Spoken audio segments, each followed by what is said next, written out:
On a clear day when the sky is blue and there is just enough breeze to blow the clouds away, you can stand on the big hill above the valley and watch Duck and Oliver far below, busily at work on Duck's branch line near the sea. The two engines are very proud of their matching coats of gleaming colour. Oliver often talks about the time that Douglas saved him from scrap.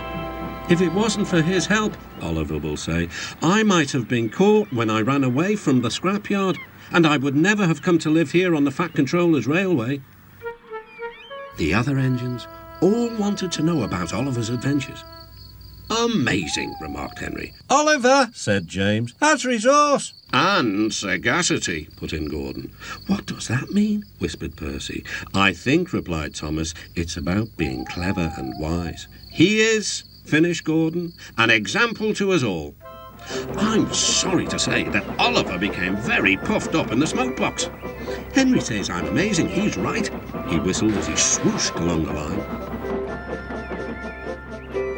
One day, the Fat Controller came to see him.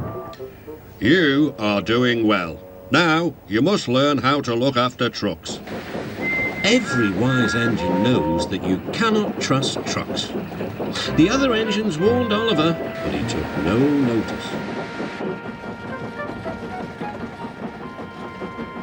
You think I can't manage? He said huffily. Gordon knows better. He says I'm sagacious.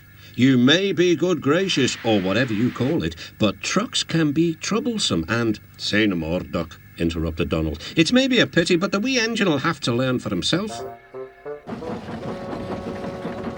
Oliver pulled some loaded trucks to a siding and pushed the empties to the chute.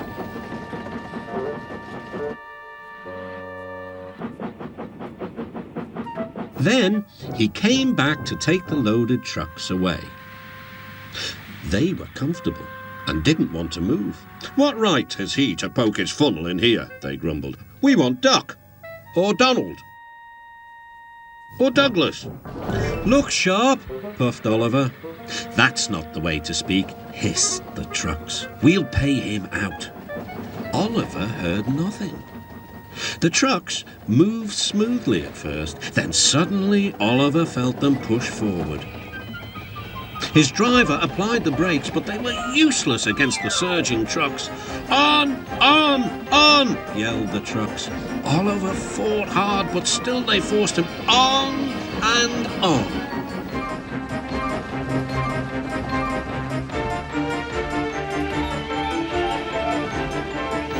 At last the trucks grew tired. I'm winning, gasped Oliver. But it was too late. Oliver lay, bruised and bemused, bunkered down in the turntable well. Duck surveyed the damage. Hello, Oliver.